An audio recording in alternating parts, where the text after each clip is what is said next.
So let's talk about gas laws. Now the ideal gas law came out as a consequence of three gas laws. First was Boyle's law. Boyle's law was the one that stated that pressure and volume are inversely related, meaning that as you increase pressure, if you want to increase pressure, you just decrease volume. If you want to decrease pressure, you increase volume. So P equals some constant over V, or V equals some constant over P.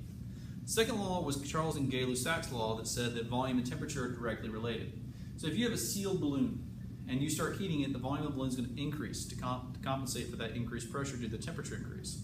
And that if you decrease the temperature, the volume of the balloon is going to contract.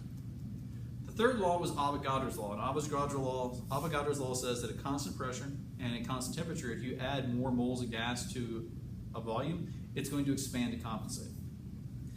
If you take these gas laws, combine them together, and solve, what you get is what's called the ideal gas law.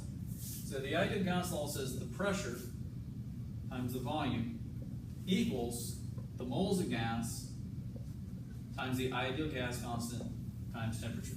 So pressure, volume, moles, temperature in Kelvin, and your proportionality constant R. Now if your pressure is in kilopascals and your volume is in liters, you've got moles in Kelvin, that'll give you R is 8.314 kilopascals liters per mole Kelvin. R is a really complicated unit. It's got a lot of things wrapped up inside of it. So what constitutes an ideal gas? An ideal gas is a gas in which the particles don't see each other and they don't interact with each other.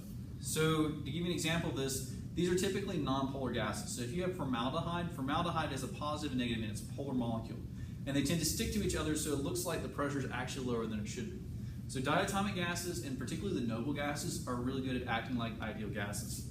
You also need the condition of low pressure, so typically less than atmospheric pressure.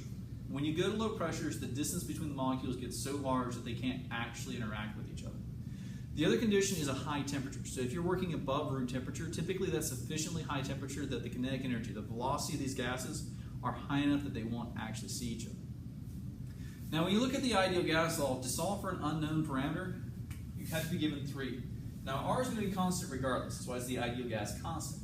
But you've got 4 variables: pressure, volume, moles, and temperature.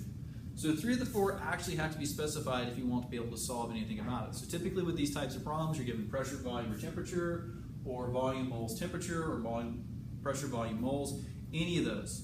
When it comes to solving these types of problems, what you need to do is go through and highlight basically what you're looking for, or what's even easier, see what the problem statement's asking for. If it's asking for a pressure, that tells you that volume, moles, and temperature are having to be specified in the problem statement.